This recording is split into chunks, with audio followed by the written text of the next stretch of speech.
when you think of what this community needs to know that they must do as it relates to AI, and Arthur, we'll let Jamie go first.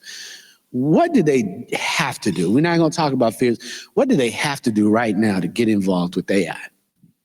So the question was, what do they need to do today to get into the AI field, or just AI in general? Right now. Yeah, I mean, I think, sorry if I'm projecting, I have a naturally loud voice. But no, I think it's a lot more simple than people think it is. I think there's so much content and education that's available that's free. So I listen to a lot of podcasts. I listen to a lot of YouTube videos. If you're aimlessly just kind of scrolling on TikTok, there's a lot of information being shared, Twitter. And I would just say for the first kind of basic levels of like, what is AI? I would just go to like a Chat GPT, or I'm at Google, so use Bard or Gemini, just rebrand it. And just start talking to it, right? Like, hey, explain to me what you are, explain to me what you do, explain to me what I can do with you, right? I don't think it has to be this evolved thing that just feels so foreign. So I would just say use what's out there. So podcasts, books, YouTube, and then the very simple, basic products that can be in your hands today, like the chatbots, just talk to them. And I think you'll realize that a lot of what you think AI is, it really isn't. You guys have been using AI for quite some time without knowing it on the back end. It's just now something that's becoming much more consumer friendly. But yeah, that's what I would just say. There's a lot of information out there that is free to find out, free to explore. And as you begin, if you're active on social medias, you'll begin to find different people that constantly talk about it. I know I follow a lot of people on Twitter, or X, whatever it's called now, who tweet about AI all day, every day. That is their job. And you just can begin to learn from them. If there's things that they're talking about that you don't know, simply go to Google, type those things in, and just kind of go down these different rabbit holes. So it really just is a matter of taking time to do the research, because it's available, it's free, it's out there, which oftentimes people just don't take that first step, which is purely just researching. But that would be. That was good. Me personally, I look at it more from the standpoint of, since I'm a software engineer, I'm a coder, the things that I would say are important to know right now is just that the sky's the limit. Anything that you've been thinking about creating from like a creative standpoint, or things that you've been thinking about could be built and could be created. Now we're in the stage where very soon, a lot of those things that you couldn't have existed before are going to exist. So it's important that when you're literally sitting here on the cusp of something incredible about to happen, whether that's good or bad, you need to be ready to adapt to it, and don't just let it happen to you, because very, very, very soon, you won't have a choice. So while you do have a choice, be proactive if that's important to you. You know, you pointed to the transformation that's actually happening. And I think that both of you have kind of alluded to it. Anything can happen. Anything can be imagined. How do you do that? Because most people here don't know. Arthur knows individuals in the gaming industry. You're there. You see that immersive technology. How are these universes getting ready to become more parallel? Like, we think we got goggles over here for $4, but there's somebody trying to make goggles for $100, kind of like the Rabbit came out. And all of a sudden, the Rabbit was almost a phone. At some point, we probably will have a $10 phone. What do you imagine it's going to force out and into all of those industries? You know. Want me to answer first? Yeah. Sure. I'm gonna try not to make too much of a long answer, so dial me back if I need to. Jamie knows me. Yeah, I'm about to go on a rant. So before I can answer that question, I have to say this. Something that we need to be looking at is the changing of the demographics in America, et cetera. And one of those main things is, obviously, we have all of these young people that are coming up. And I'm 30, how old am I? 36, sorry, I had to think about it for a second. And there's a lot, there's the Gen Z generation, those that are, born after 1996, et cetera, that are such a large population, and they've been indoctrinated is the wrong word, but they've grown up their entire life with access to social media, with growing up with TikTok, growing up with all these different pieces of technology, and they're used to interacting with technology. And they have a different feel for technology than, let's say, somebody from my generation, a millennial, who did grow up kind of with technology, but it came out when I was a lot of the stuff came out when I was in high school, et cetera. And so I know stuff that happened before then, or people that saw it when they were already in the workforce, et cetera. And the reason why I say that's important to bring up beforehand is a lot of what is going to enable some of these things to exist in the future is that there's a 7-year-old right now that is that the first day they walked into school, they had a tablet in their hand. And right now, my daughter plays with AI all day, mostly because I'm a nerdy parent and I force them to do a lot of stuff. My daughter already knows how to code, can build whole applications, all type of stuff, right? So she talks to an AI all day, back and forth, and she's coming up with ideas, and I have her brainstorming out business ideas she can come out with. There's people sitting in those ages, 7, 8, 9, 10, 11, 12, that are eventually, we think about 2032, 2036, these elections are going to be instrumental in who gets elected and what Congress looks like and who are the CEOs of these companies, et cetera. So it's hard to say that how are these things going to be built, but it's who is going to be the ones building those things? That's going to be those individuals. And so you have to look at what is the trend with those people. Because eventually, some of them are going to become the Mark Zuckerbergs and all this type of stuff like that. And then we will have to adapt to that. I don't know if I fully answered your question. I think you get where I'm going. So, yeah. Yeah, I mean, and I think just to add on to that, the worlds that are being built, I don't think we've seen them yet. And I really don't think we'll know what they look like. I think to Arthur's point, the generation that's building them are so much more advanced than we are currently, just because, again, the way that we grew up with technology, the way that we interact with it is very different than how they tend to. And typically, as we know, whatever they kind of make a trend and make happen is what we end up adapting as society and moving forward with. And so I don't think we've seen just yet what will happen. I think the kind of what we were talking a little bit earlier, the barrier to entry with technology, if you're in it, is relatively low, right? I think the bigger piece is getting into it. And then once you're into it, you really begin to see just how easy and moldable and you're kind of able to float between these different spaces, right? And so for me, I'm much more on the non-tech side. I don't know how to code. I don't know how to, do any of those things. So I tend to lean on him for that. But from an application consumer standpoint, it's much easier to get involved, and it's much easier to see how one piece of technology that's designed to do something over here is now being used to completely evolve the ecosystem and the spaces that entrepreneurs and creatives, exist and work in. And so something very small is prime example. If you were an author, right, and you typically had to go through a whole process, there's publishing, there's all these different things, and writing books could take years, where if you have an AI study how you write, study what you want to talk about, you can spend a book out within a matter of an hour, if that, right? And so what does that mean for people who now can come into the industry and they don't have all the barriers and the time constraints that used to be a problem? That will create a whole different industry for book publishing in the book world and all those different types of things there. But I think that kind of is getting to the point of we don't necessarily know what's to come.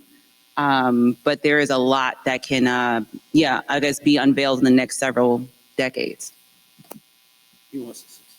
Oh, yeah. I'll throw in something that anybody could actually do if they are an expert at something. Because I just literally published a book, and I have another one about to come out. I know, shameless plug. But I published a book called Sidestepping, which is about overcoming obstacles. And I did that same process. I think I was talking to you when I was coming out with it. And long story short, the process is very, very simple to go from my idea to the thoughts that I had, and then to actually publish the book and then create an audio book from the book and put it all out on Amazon incredibly quickly. I can even tell you the exact technologies I use and the exact process if anybody wants to know it. Can I say that now? Oh, no, I'll just say it. So what I did is I went on this application called Notion. It's notion.so or io. Okay, so I went on Notion. And then on Notion, what I did is notes that I had written, for a while, I basically organized them all together. And I mapped out my exact process for what I thought was necessary for what I saw from my students, are the students that were able to actually overcome obstacles that were in front of them and students that were not able to do it. And I've listed out basically a chapter outline of everything that I thought needed to occur. Then I wrote bullet points underneath every single topic, right? And then I continued to do that, and it took me about not an hour, but it took me like 3 or 4 days. And I listed out everything I needed for the entire book, right? And that was about a 15, 20 page document, right? After I had the 15, 20 page document, I have a wonderful mother who, she's great. Yeah, shout out to Black moms. So I had her look at it because she actually didn't mind looking through the whole thing. And then she like tweaked it, was like, you know how moms do.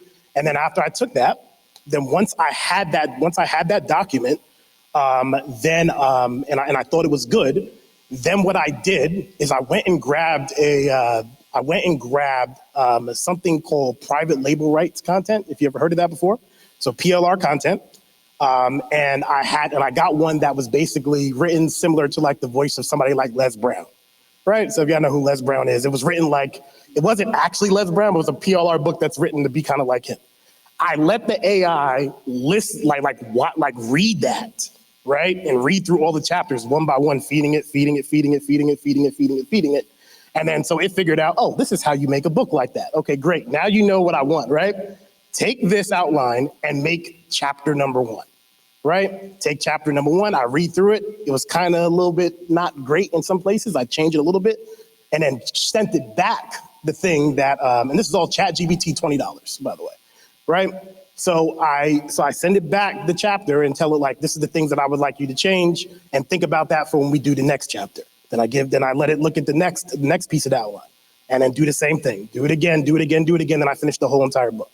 Then I go back to my mom and I say, okay, this is the book, right? And then boom, the book is completed. I look through it and there's a couple other conversations I have at the end of the day. And then once I like what I have, then I go ahead and I read out loud the entire introduction and first chapter, read through that. Then I go to another AI called 11 Labs. 11 Labs, you can tell it, you can basically say your voice to it. It'll clone your voice and say, okay, you heard how I read the first chapter, read the rest like that, and then create the audio. And then I go on to Amazon, you can self-publish the book on Amazon, go on Canva, and make a little, thing with my face on it to be like the cover of the book. Take the audio, make sure get the audio up to the standards of Audible, submit it, and then boom, now there's a book and an audio book. And it took me like a couple weeks, but you can do all that, like that's enabled through that process. Another rant. Sorry. No, thank you. And the one thing that I want to say about being a part of a community is it's about giving. We sat next to a brother, looked out in the audience, didn't charge you for learning how to do an ebook, didn't charge you to tell you where 11 Labs was. The consciousness of our community has to be open source. We have to stop overpaying for knowledge just because you got rich. It's so offensive to see people who have been the most blessed siphoning off cash from people who they know don't have any money. For simple tasks. He's not going to lose nothing. If nothing else, he got more blessings coming because he said to somebody in this audience, you can do it, bruh. You can too, sis. I think we really have to take a stand on and educate our community on what open source means and how much we need to love each other by giving this technology, this information. But because I met you, I feel even stronger now on that rant. That wasn't a rant. That was a quick teach, which because we're going to put this up online or rolling out, now everybody can know and stop paying somebody on TikTok or IG that says, pay me $50, take my class for $93. I mean, come on, y'all. We should be like, delete this person, they're robbing you. Here's the blueprint. That's what AI actually does. It gives you billions of imagined blueprints. What other relevancy, because you were dropping a gem on how to teach your child to engage with AI. But why is it important for us to be able to say, AI, remind me this? Why is it important for us to adapt for it to be part of our conversations with intelligence?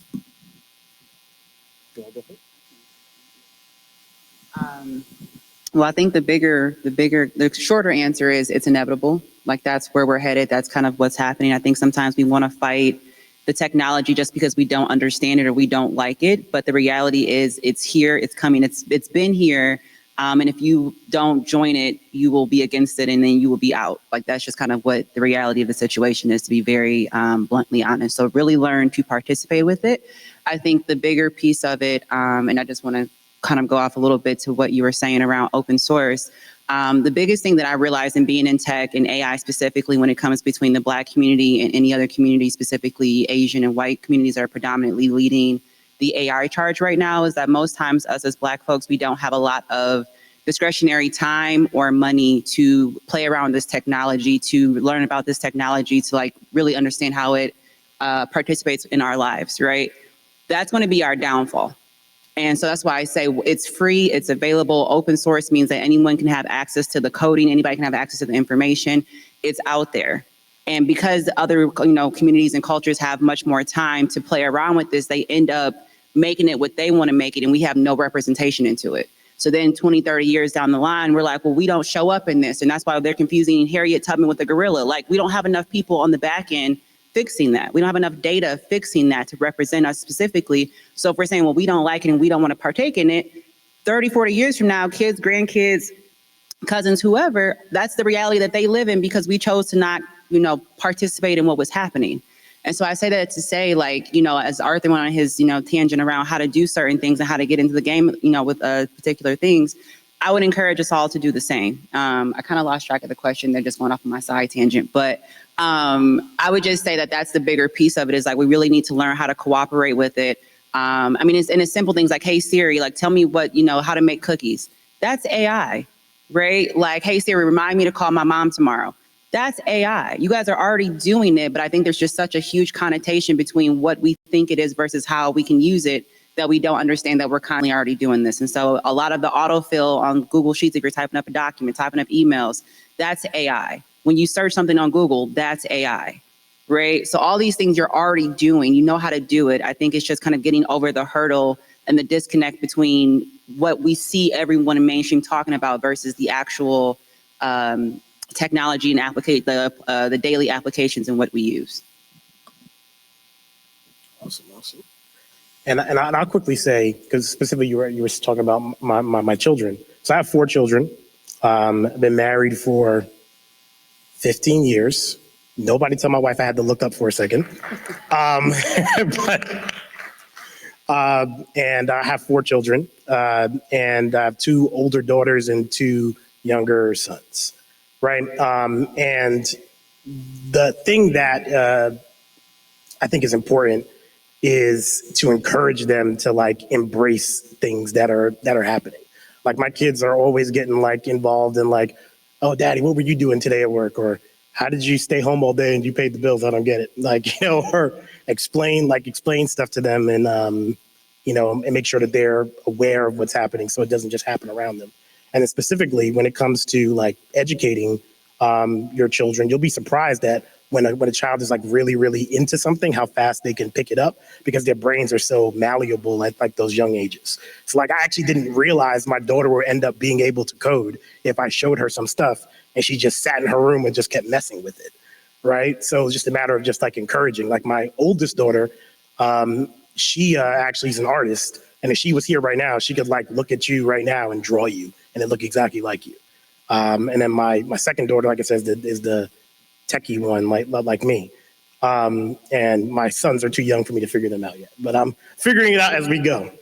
But that's where I think that things should move. That's the way you should move as a parent, and getting to prepare for what's coming. Thank you for that. Both of you are in the rooms. You're in rooms where technology is taking place. You're around, and I want to talk about founders because we don't have a lot of founders and a lot of funders here. So there aren't a ton of funders. So if you would pass the ball, you could talk about founders, and then you can talk about funders because both of y'all know them, or either way. But I want you to understand, team, that your ideas should be something you're working to take to market. Like really think about, and I don't know when you leave here, what am I taking to market? If you keep wearing this "I'm afraid of AI" t-shirt, you're not really an entrepreneur. Entrepreneurs are looking for an opportunity, a product to bring to market, to get rich, and it may not last, but I'll be rich. I think this is now a place where not only can you be rich, but you can actually change the world. What are founders and funders really doing in the marketplace that you know, people that you know are going, that is interesting and exciting? Yeah, definitely. We could both talk to that because I don't know if it was said, but me and Jamie were business partners before, and we worked on a startup called Seventh Ave. We were our team was one of the few, Black founding teams to raise 7 figures in venture capital. So, we had a lot of, meetings and yeah, thank you. So we have some experience there. I guess you could talk about the funding story and stuff like that. And I'll specifically talk about, when it comes to being a founder. And I think the most important thing I think that we learned is that there's a way that Brylan says it. I'm not going to say because I'm not going to use those words. You know what I'm thinking of. But you can't believe you have to make sure you verify with the community you're building something that they want. You can't believe your own, stuff. I'll just say it that way, right? You have to find out from everybody around, like the people that you're actually trying to serve, what do you need in order to get from point A to point B? Like one thing that I, learned a while ago was that this thing that this older gentleman that I met a while ago used to say is that nobody who ever bought a drill because they wanted a drill. They bought a drill because they wanted a hole. So if you want to sell drills, you have to, educate people on why your drill is the best at making a hole, or why they even need to make a hole in the first place. Like, why is it so great to make a hole in the ground? Like, why do you need the drill to do that? So as a founder, you can't obviously create a business that doesn't have a market for what you want. So you have to make sure that the thing that your business does is something that is a hole that, that people want. And that's the most important thing. And then from the investment side, I have invested in some startups and stuff like that, about 11 to date. And the things that I'd be looking at, or if somebody who's invested way more money than me because they're super rich or whatever, they're looking to know that the founders of those companies understand that, they have something that they believe that the market has shown that they want, and there's been research that has shown that you are feeling that. So I think that answers. Yeah. Yeah. And so I'll talk a little bit about the funding process. I'll keep that brief because it's a very long journey. But and also to just kind of lay it in validity as well. Raising over 6 figures is not easy, specifically being Black. It is literally funding goes to 1% of Black entrepreneurs. And I think even a smaller number that actually raises over $1 to $2 million. And we were actually closer. We raised closer to 4, and we had very big investors coming in like Twitter, Mac Ventures, things of that nature. And so when we're talking about what we did and what we're building, it really is from a place of rooms that we know that a lot of people that look like us don't get into. And so if there are questions that you do have that are one-off, please let us know, and we can definitely talk about it afterwards. But I I would say when it comes to funding as well, I think you really need to understand what your business that you're building, what you want it to do for you, right? Like there are a lot of people that like lifestyle businesses, where as long as they can fund my lifestyle, I don't really need to, make more than X amount of figures a month. And that is okay, because entrepreneurship is very, very hard, and it is not a route I always recommend. I think sometimes it's a little ghetto, okay? Like it's a lot you should give up to build and bring something to life. And a lot of times it does a lot on your psyche if you're not really bought into what you're doing or you're not really understanding why you're doing it, right? The second piece of that I would say is also realize that a lot of the things that you do, does it actually really need capital? Does it need capital? When it comes to tech and things like that, yes. But a lot of times people want to go get these loans and they end up upside down and can't pay them back and in a lot of debt. We were fortunate, and which is why I say venture capital is a really great route to explore, because we built and we blew through that money learning. We learned, of course, it was a long process, and we built our tech and we did all that. But when the company dissolved, we walked away from that. So we don't have debt, which is great. They took a risk on us, whatever. But once it, was what it was like, well, that was a great learning experience. I'll have to figure something else out. And it was cool. And so I say that, like, really understand the money that you take. What do you need it for? Do you need as much as you think you do? Because most times you don't. Because our issue is, when we got our money very, very quickly. We did not anticipate to raise as much money as we did, as quickly as we did. And I think the pivots of us trying to identify what market we actually wanted to take over was expensive. Like what we got into was the audio space, to realize that audio was a bubble, right? Because the bigger thing when you're in venture capital and you're building is you need distribution.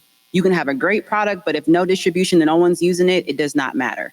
When we built this great audio product that could rival your Clubhouse and your Twitter spaces and your greenhouse rooms, but what they had that we didn't was distribution. And if you can plug in audio just as quickly as any other company can, we will never win that race, right? So we had to pivot what our company was, and those pivots are very expensive. Lawyers are very expensive to do nothing. They're very expensive.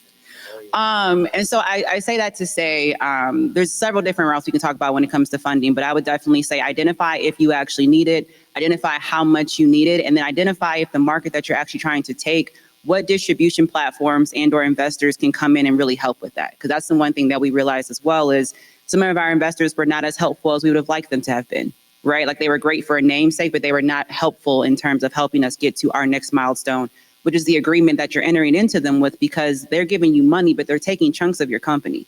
Like they're not giving you money for free. Like, so there's things of that. So when you do get to the point of saying exiting out your company of, hey, we really want to sell, depending on how much of the money that you gave up to or how much of the company you gave up to those investors, you will see very little comparative to what you have to give to them.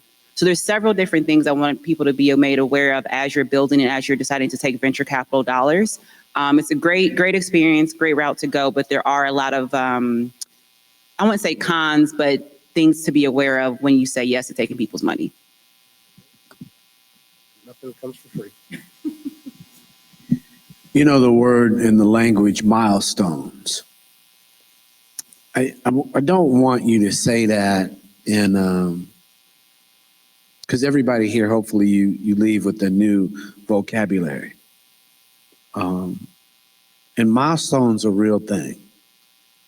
Like this is probably the biggest moment that you could measure yourself in a very intricate way and have somebody kind of help you with your milestones. But when you raise money, why are milestones and scaling a conversation and a thing when a founder is talking to a funder?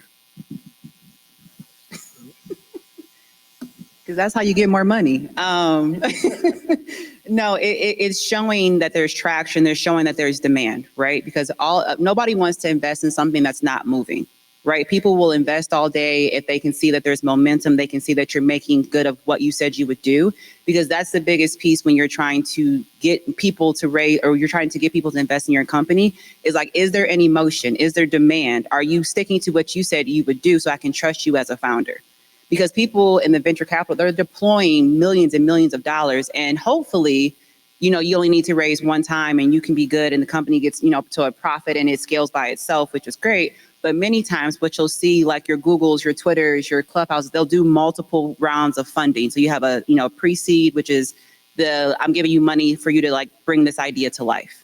Then you have a seed stage, which is like, hey, I have this idea, I have a product that has some demand. I need more money to scale it.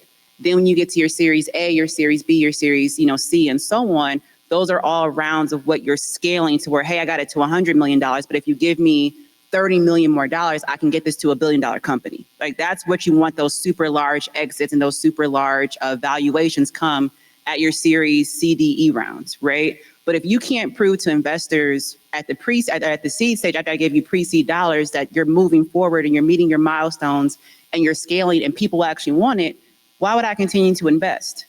And what they don't tell you is that in the later rounds, if your initial funder doesn't come back, that's a very, very bad sign for other investors. So if I invest in you in a seed or a pre-seed or a seed stage, and it's like, actually, I'm gonna sit Series A out, they're looking at you like, well, why is your lead investor not investing in you anymore? Like, I don't trust it. I don't know what's going on. I don't want to participate. So that's why it's very hard to get to those later rounds and things like that if you're not hitting those milestones, if you're not hitting and staying true to what you told investors you would do. So, yeah. Nothing to add on that. That's exactly it. I wanted you to share that because I hear a lot of people saying, well, I want to be in business. I want to start a company. I don't hear them saying, I want to have 1 million users. Scaling is so important. Words that are code words. And the reason I talk about language is when you come to a RIDE lab, which is where we really focus on one subject, we want you to leave so that you could have tech talk. Like the thing that also hurts us, Jamie, not just money, is we can't talk to tech. Can you share about talking to tech? Can you rephrase so specifically about like? So I'm sitting. I'm in and that was maybe it's loaded, but I wasn't clear. I was with some funders, and I've mentioned his name, Brian Brecken. He's a money evangelist, so he's out working to raise $2 billion, I think, for his fund right now. And if you can imagine, you've been to pitch competitions. So Brian's at a pitch competition. When Brian's at a pitch competition, he is out of his seat with the young people, and they're giving milestones when they're pitching. They're not just talking, yes, da, da. No, they're saying, my robotic hand will be used by this many orthopedic surgeons tomorrow. It'll be used in this many countries. Here's my proof of concept that's being used, da, da, da, da, da. Those are all milestones. They all have to be written down somewhere. And so what I'm sharing is, Brian looked at me and said, there's probably a unicorn in the room. And I looked around like, what's he talking about? No, I'm just saying. So I said there was a unicorn in the room. And Brian said that. And I'm looking. My cousin Brian Barber's here in the front. I didn't see no unicorn in the room. I'm like, what is he talking about? I felt dumb at that moment. I wasn't talking no tech. What was he talking about, Jamie? Yeah, so in the startup space, when they talk about a unicorn is any company that's been valued over $1 billion. So you think about your Twitters, your Facebooks, your Amazon. Those are all companies that have started at startup stage of having $0 and zero ideas and then going all the way to $1 billion valuation, which is just how much is the company worth. So that's something that many funders that will come in later stages, like your stage, your C's, D's, whatever down the alphabet, they're looking for that big unicorn, exit because again, everybody gets paid and everyone is living a very happy life. If you invested very early, say you gave $2 million and the company becomes a unicorn, everyone's living very comfortably, right? And that's what they need to report back to continue to find other unicorns and to also continue to invest in companies that don't always work out because 95% of companies that investors invest in will close. That is a very, I'm sorry, you said it's higher? Yeah, we'll say 98%. But it's a very high number and it's a very high risk rate that people are taking when they do give you those dollars and they understand the game. But if you got 10 investments out, you really only need 1, maybe 2 to pan out for you to get all your money back from all the investments that you made. And that's kind of how they're balancing their portfolio. I think to your question, Munson, around language is very, very important. And I say that because oftentimes, I'm gonna just call it like it is, many Black folks don't get into the rooms. right? And so when you are talking to white investors, you are talking to Asian investors, investors that just don't look like you is how I'll say it. They have to be able to see some part of themselves in you to feel comfortable to deploy dollars. That's just what it is. People like people that look like them. People like people that talk like them. And so you're having to say, if I already don't look like you, I already don't have your background, I don't have the Harvard, the Stanford, the whatever experience that most of them are looking for. I come from an HBCU, I'm a Black woman in tech. I have a lot of things that are technically going against me in these spaces. It's a matter of how do I talk the way that you talk so you understand what I'm saying, that I can build trust with you to get these dollars deployed. And that's the game that has to be played, right? And so that's why I say being able to understand what a unicorn is, to be able to understand what milestones are, to be able to say, I actually have a plan for these dollars and not just give me the money and we'll make it work. No one's going for that. No, I wouldn't go for that, to be very honest. It's like, no, right? And so that's the piece of it where you do have to study the people that you want to be in these rooms. Like, you have to understand and have the confidence and the audacity, because that's the bigger piece as well. Like, when our other co-founder literally looked Jack Dorsey in his face and said, we have $1 billion company. That takes a lot of audacity, right? And we were like, do we? I mean, I didn't know if we had, okay.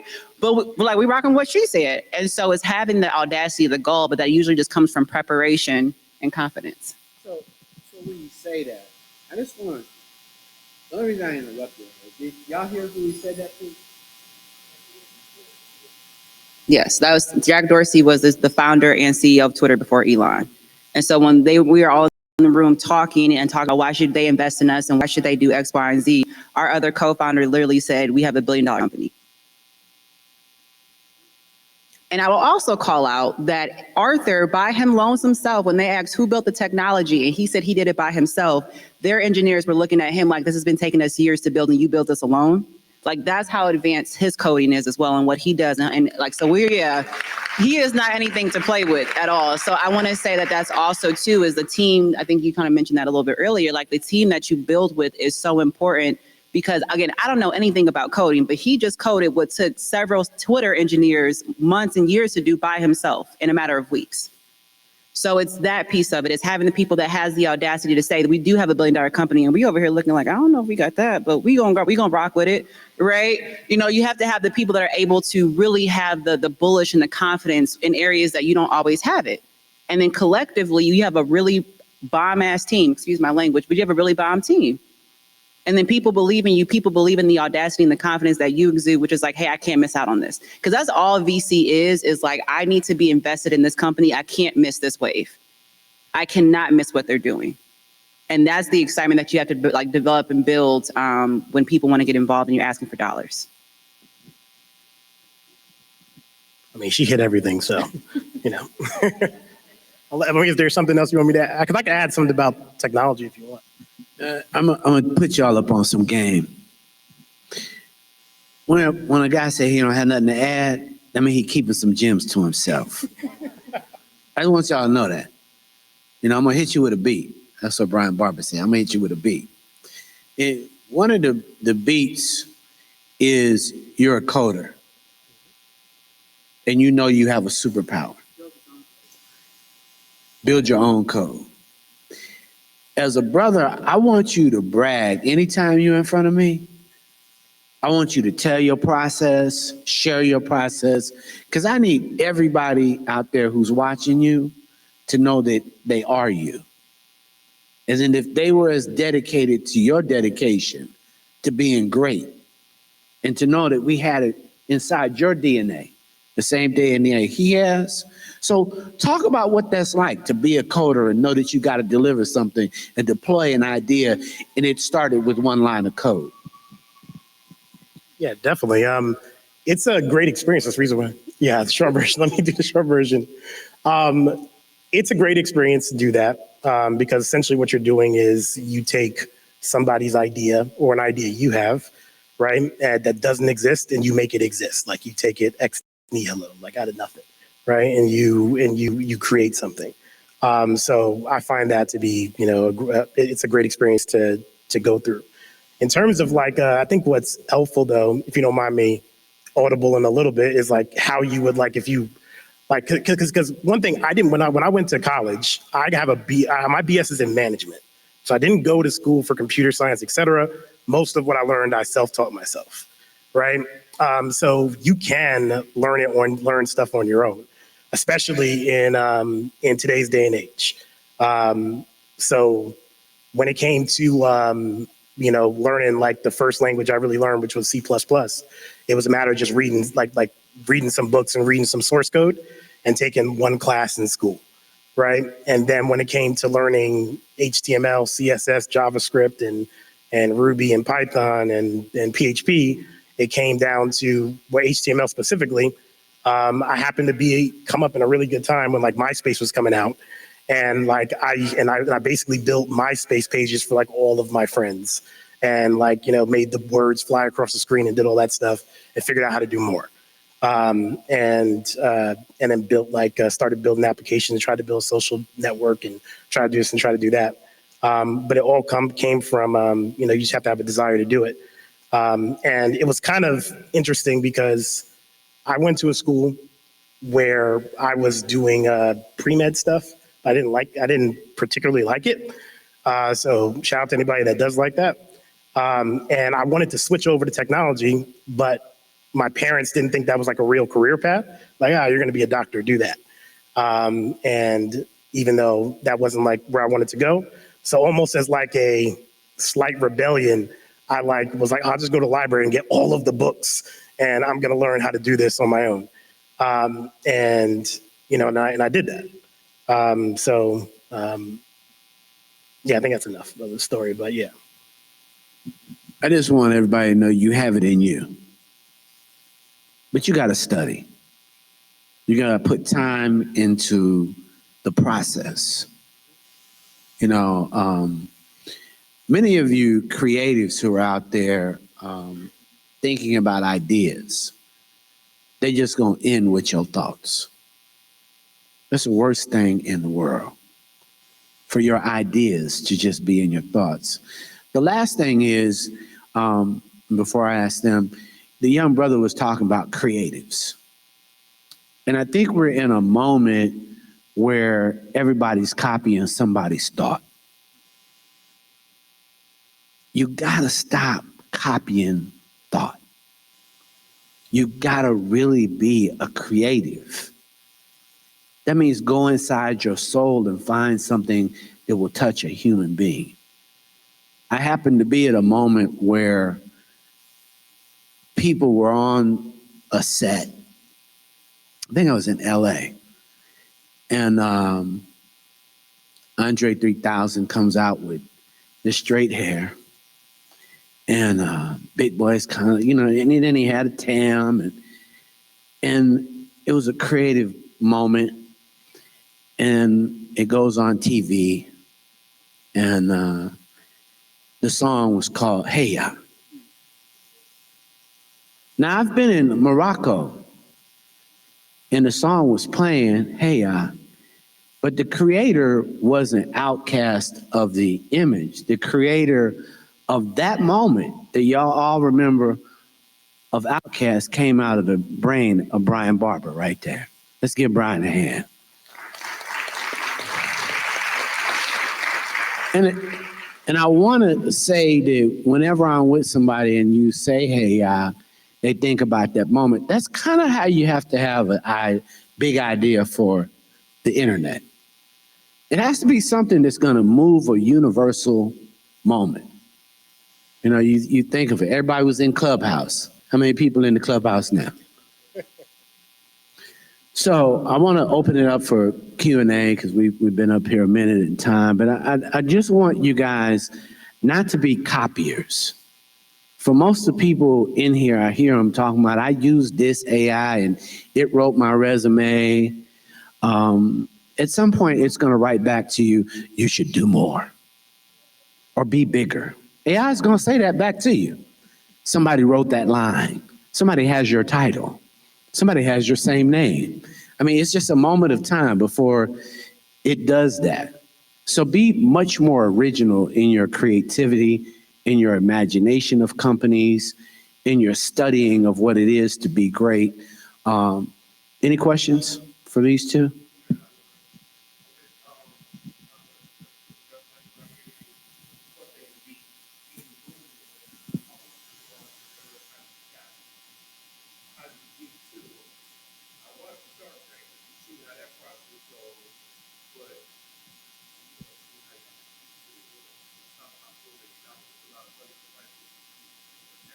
Mhm.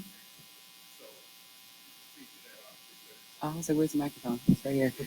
That's a really great question. Thank you for asking that. So there's several different ways. I'll tell you how we specifically got in the room, but then how I continue to operate in those rooms and in those spaces. So how the funding came about, and I will also outline this was a very one-off 2020 moment, probably won't happen again. And so that's why we got our money so quickly. But we were Clubhouse. We were on Clubhouse, and for those of you guys who I'm sure you guys are pretty familiar, but it was just more or less during COVID. It was a time where it was an audio room. You could hop in, have conversations with everyone, and it was just, mayhem. But the issue that was occurring was that the rooms weren't safe, right? And so a lot of people would come into these rooms, say very racist remarks, and then hop out.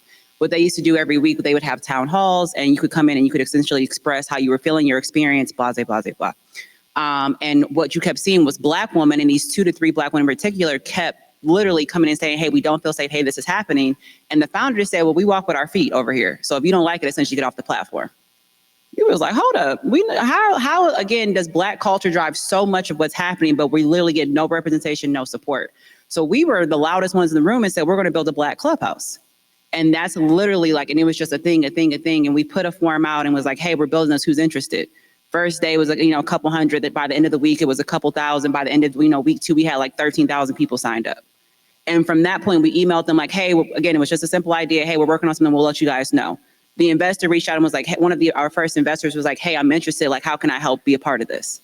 And so that was more just being in the right place at the right time, but sharing your ideas, sharing what you want to do, kind of having a solution for everyone's issue, right? And so that would be the first way that we got. Social media is just there. If you're beginning to share what you do, even as a creative, share your content, share your ideas, start to become a thought leader in the space, people will flock to you and find out they want to be a part of that, right? So that's the first piece, of just being out there. The second piece of that is going where they go. Conferences, right? A lot of these people are at conferences. They are literally South by Southwest. They are literally Afrotech. They are at NFT NYC. There was literally no Black people there. We went there when we had our NFT project. And I would say there was 20 Black folks in a room of 10,000 white folks. And they were using our language of it was one project was called The Hood. What? They had Future performing. It was all these different things, but no one was there to really check it, right? So I would say go to these events that are one-off. And even if you don't necessarily pay to go into the event, if you go around the little areas, there tends to be networking sessions and things that you can do for free that you don't have to pay for. But you have to just be where they are. That's really what it is, because they're not coming to you. They will not leave where they are to come to where you at. You have to go to where they are. So I would say conferences. I would slide into people's LinkedIns. When we were raising money for our company and trying to get people on the platform, I was please no one get their information stolen, because they're going to see me in there. I was in every single person's DM on LinkedIn, on Instagram, on Twitter, hey, and take shots. On Twitter, we were literally sending people things publicly, hey, try our new product. Hey, try our new product. Hey, try our app. Hey, whatever. And you could see it. We DM them, and then we also tag them in our page. So it takes a lot to put yourself out there, but you just have to put yourself out there. And most times what we did find out is many people are willing to help. People just don't want to talk to them because they're scared of what if they say no? You're going to be in the same exact spot you're in right now. So I would say go putting yourself out there, whoever you want to be wherever you want to go where they are. Shoot a shot there. But that's how we got in the room, I would say. Yeah, let me add one thing. And brother, here, the thing that I'll add real quick also to piggyback on what you're saying is one true statement that may sound bad when I say it, but I just want to tell the truth. I don't want to lie, right? If you aren't close enough to the right people, you won't meet them, right? That's why you're saying go to the events and stuff like that. But networking is very, very, very, very, very important. For example, one thing that I've done is, since I got a chance to get into a lot of those rooms because of, I actually knew Brylan, right? And I met Brylan, and Brylan introduced me to a whole bunch of people I never knew before. The people that were doing things I never would have imagined before. And then I met them, and then I developed a relationship with them. So then I have people that I know that I wanted to bring along, and I brought them along the way. And people will reach out to me on social media. People will reach out to me here, and then I bring them to the right place, or tell them to go to this event, talk to this person, tell them that you know me, tell them this and that and the third. But you have to take that leap of faith first, because there are people that want to help. I'll even put myself out there. If you message me and there's a contact that I have that can help you, I will introduce you to them, right? Guarantee I do it all the time. People know me for doing that. So if I can help, like, and specifically to you, like if I can help with something, reach out to me, I will introduce you. But you need to have a connection, because if you don't have it, you're not even going to know that these things are even existing. There's a whole world of stuff that's occurring that, you wouldn't know existed if you weren't initiated, if you want to say it that way. It's so far away from Shark Tank. I mean, and I'm not saying that to you, brother, but I'm saying that to everybody in the room. You got to be so ready. You be so ready. Because they coming for you when you're sitting in front of them. You got to be ready. You can't say, well, I'm gonna, and I've had, and I love everybody in this room. I promise God, I love everybody in this room. But if you're not ready, you should know it. I promise you. If you're not ready, I want you to go ask somebody here, do you think I'm a VC? And if they say no, then I want you to go back in there and get ready. Don't say they don't believe in me. They're trying to tell you, I want to believe in you. You're not ready. I think we're asking, and I come to conferences, but I don't want nobody to send this brother a message. He connect you with somebody, and then he get an egg. Yeah, and I will say, because I've been in this room as well, and this was something. So a friend of mine, they're building, which is a whole different thing, but they're trying to build an online nation of Africa. And so it's a whole thing within like the Web3 ecosystem, things of that nature. But they essentially got invited to the New York Stock Exchange by default because I knew them. They're like, oh, come out, come do what we're, come be a part of what we're doing, come celebrate with us. It was great. Get there. And I have never been in a room with people who wanted to converse with me, but I didn't have the language for it. And that was the biggest thing, where you literally see people who are like, hey, like, tell me this, or what are your thoughts on this? And da-da-da. And you don't have the words to even show up in that space. And that was something to me where I was like, I vow that I'll never be in a room like this again, and I can't have a conversation. So for me, I always default to questions. You can never be wrong defaulting to questions. But what I will say is, if you are going to get into these spaces and reach out to people like myself or Arthur, go to conferences, go do whatever, to Munson's point, make sure you are prepared. Make sure you know the language. Make sure you have been studying on what's happening. So when you do get into these spaces, you do have the art, like the knowledge and the language to articulate and ask good questions, that they then become interested in what you're saying. And be like, you know what, I kind of like you. Like I'm willing to take a Benny. I'm willing to introduce you to people. I'm willing to, bring you into spaces that I'm going myself. And so it's not enough just to purely show up, but you also have to do the work to be able to hold the fort down when you get there, because you do not want to be in a space where you finally have made it and people want to help and you don't even know what to ask for, or you don't know what to talk about. So there's also a lot of pre-work that needs to be done in those times too, because again, once you get in those spaces, they are vultures. They are vultures. They will spot it. They see the blood and they will literally take you down.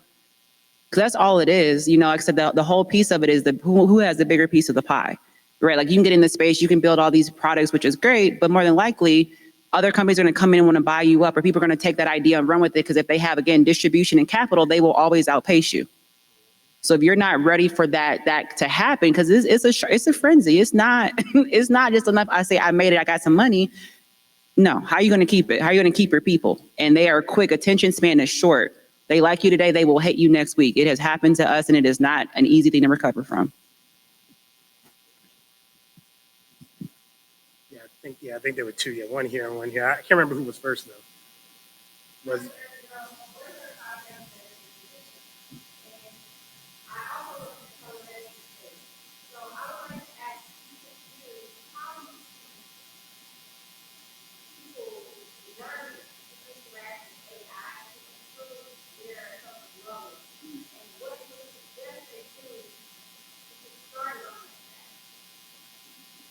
I have a really short answer that's really, really good. One of my friends, who I'm actually about to interview for my podcast, Deeper Than Code, I'm just throwing that out there, right? So I'm plugging it. I'm about to interview him in a couple weeks, and that's exactly what his startup does. His name is Jean Jean LeConte. He works currently at Amazon. He has this startup that he's working on, and he spends his whole entire time worrying about mental health. And his mother is a physician, and all these different things, et cetera. So he's like really into that space, and we're going to talk about it for like 90 minutes. So because I can't answer that question, I don't know. But when it comes to how it will affect the medical, that's why I want to bring him on, because I want him to talk about it. So. And I'll also say too, this is where I'll just plug in like a Chat GPT bot or like something like Genesis or Gemini or something like that. They can make meal plans for you. Like it's literally like, hey, here's my week, or here's the things that I like to eat. Here's the things that I need to eat. Builds me out a 30-day meal plan of all the things that I can be cooking with my, with things in my kitchen, right? Like there are certain things, even if you use like Google Apps, that will scan your kitchen or scan your refrigerator and say, based off the ingredients that we see, here's some meals you can make. Like that's literally what it is. Or even just working out. Hey, I need a 30-day, full body workout. Like give me a schedule of Monday through Friday. It will tell you literally the reps to do, the workouts to do. It can link you out to different YouTube videos that will show you how to do those workouts. So there's a lot of different ways that just even interacting with the chat box can help you. But then there's also different like meditation apps and things like that that can actually be acquired into your regular routine. And so I would say just start doing some of those little, again, playing around. Even if you just look up something like AI tools to help with wellness, you'll see apps pop up. You'll see again, other programmings that AI is tapped into, like I can't think of the name of it right now, but there's a whole app that is dedicated to wellness and meditation. But there's things like that that can plug in very simply. But I would say that's kind of like the high level answer I can give around how to plug in wellness with what AI is doing.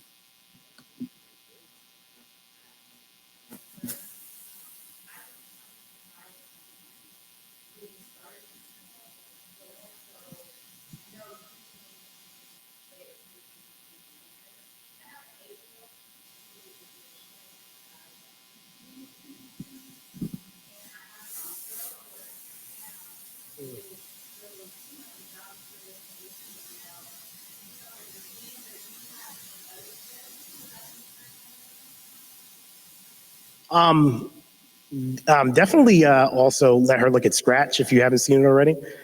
Scratch, it's like a little visual kind of programming thing that lets them like do a lot of cool stuff. So that's something that you could look at as well. Obviously, Soul Learn is good. What's the other one? Khan Academy. Like I had my daughter doing that. Yeah, like I had my daughter doing that. And then when it comes to like a path to go on, really when they're that young, and if she can get through HTML, CSS, and JavaScript, she could really do all that. Then it's like just expose them to everything and let them pick which one they like the most. So just make sure that I'll just give you some examples like front end development. So you can go to a free tool after she learns HTML, CSS, and JavaScript. Go to dash.generalassem.ly. So it spells General Assembly. And that's a free tool where will teach you how to build and deploy a website for free. And I have worked at General Assembly, so that's something I know is it's a really good tool. And then like for the more like specific technical things that are less front end focused, but more like getting the logic down, there's another free tool. Oh man, and I'm trying to, because I didn't have it top of my head. It's by Codesmith. Codesmith is who makes it. It's called I'll tell you later, and post it so this way everybody can see it. But it's like CSX, and I forget what that stands for, but it's from Codesmith, and that will go into exhaustive detail about that stuff. But you need to already have a background, so you can move into that. You also have her watch CS50 from Harvard. That's a free thing online that you can look at. So the CS50 course by Harvard will break down basically the thought process behind how you build programs. So not just because some people will know how to write a little bit of code and understand the logic a little bit, but they don't know the whole, thing, and it gives you a good foundation. And then if she can get through all that, because by then she's probably 15 by the time she's going through all this stuff. And then, then she just go to college or something like that at that point. But if there's still stuff that you want to look at, beyond all that stuff, there's so many tools like Like Algo Expert has a good tool. That's paid. That's like $100 a year, so it's not expensive. But you can learn fully how to like build your own machine learning models and stuff like that on Algo Expert. You can Algo Expert, ALGO Expert. So it's like short for algorithm. So algoexpert.io. You can go on there, and there's a lot of stuff on there. You can go through that process. Yeah, no problem. He didn't have nothing to say, y'all. Hey, Munson. Hey, Munson. He got all those gems. Well, any other question? Hey, so I just want to add, she touched on something with instilling STEM in our children as early as possible. When you identify those signs, like the lady mentioned over there, also look into Hour of Code. It's elementary. I work out of the DC area for Google, and we also provide mentorship in elementary schools. Some of them offer Hour of Code. And if they have a computer lab in the schools, they're learning to code in elementary school. And also, when summer camps come around, we're putting them in all kinds of camps. Look at robotics camps. Look at STEM camps for the summer for your children. It is an investment, but it's worth it, because that's what the Indians and Asians are doing with their children in the summer when it comes to summer camps. Thank you. Well, thank you for that. This has been a wonderful, because we met, you guys met, all of us have met. Got another couple of panels that are happening. I want to make sure that everybody leaves here knowing how great you are. Like, you literally need to have your dreams walking out with you that you plan to live. You've got to claim it. Jamie, I'm so proud of you and everything you do. Did you hear how she said deploy the capital? Did you hear that? People are going to ask you that question. And petite people like Brian Brecken, people who are fundraisers, want to know that you know how to deploy your capital. They're going to want to know those things. So that tech talk is a real keen skill to acquire. The other thing is original idea. But when you talk about distribution, Jamie, I'm not certain everybody understands what that means when you say that. Can you close out with that for us?